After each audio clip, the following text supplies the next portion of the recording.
Good afternoon, my name is Sarah Del Valle Blair. Today I will be giving you a presentation on a new product for Elevator Device Inc.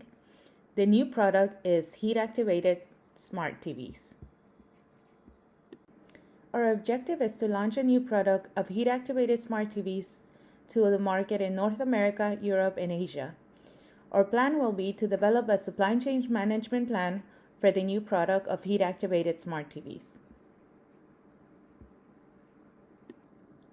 We will begin with an organization SWOT analysis. We will highlight the strengths, opportunity, weaknesses, and threats.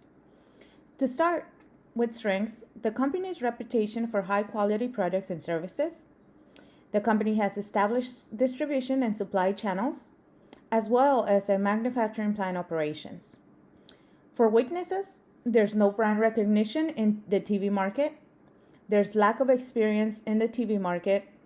And marketing efforts from our competitors might be more sophisticated than ours. For opportunities, there's potential new customers with growing middle class in developing countries, as well as growing TV internet sales.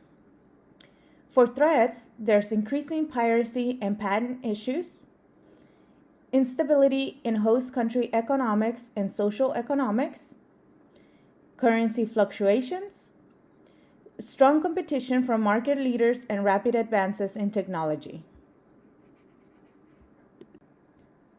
Our team structure is composed of 5 team members, myself as the project manager. We also included the director of operations, the director of logistics and distribution, the director of global procurement, and the director of supply management. We'll be using a matrix organizational structure with the project manager's authority to be moderate to high. Resource availability is low to moderate. The functional manager will be the one who manages the project's budget, and both the project manager's role and the project management administrative staff are both full-time. The project supply chain management process is divided into 5 different categories: the planning process, the sourcing process, the make process, the delivery process, and the returns process. This slide shows the subcomponents within each category, and we will discuss the subcategories in the next few slides.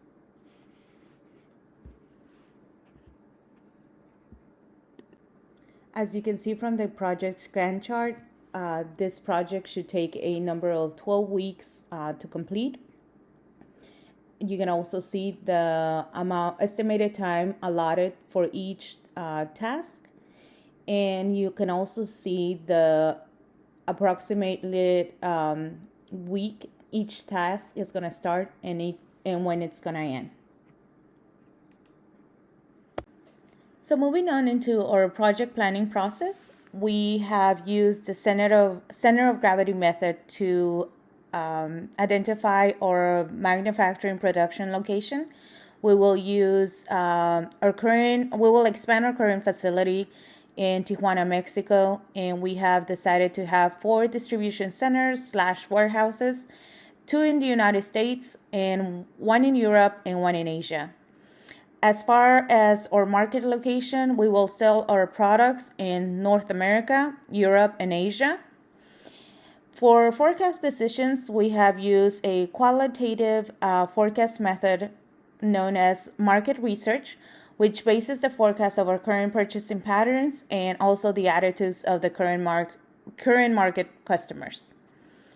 As far as manufacturing decisions, our products will be both made to stock and made to order, which will allow some flexibility and customization of our products.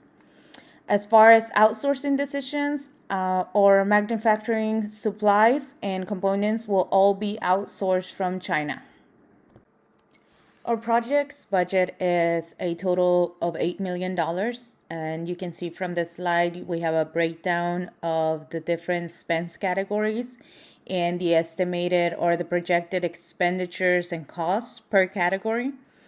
The donut graph shows a percentage of how much is spent or estimated to be spent within each category.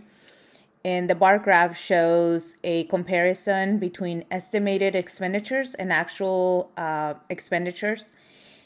As of right now, the only two categories that we have actual expenditures are personnel with 70,000 and product research and development with 50,000. Step 2 in the project supply chain management process is the project sourcing process. And for this process, we have 5 different categories. We are including suppliers, import requirements, export requirements, inventory management, and risk management assessment, which is included in the next slide. As far as suppliers, we need to contact our current suppliers and determine whether they have the components that we require.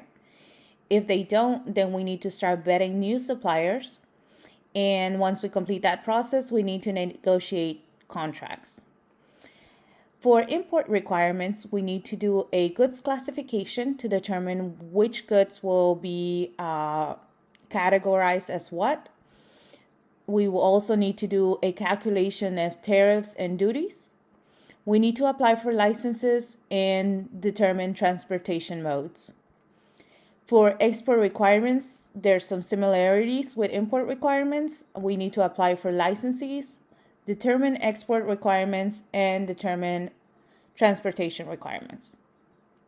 As far as the inventory management, we will use the SMI, which is a supplier management inventory system within our distribution centers and warehouses.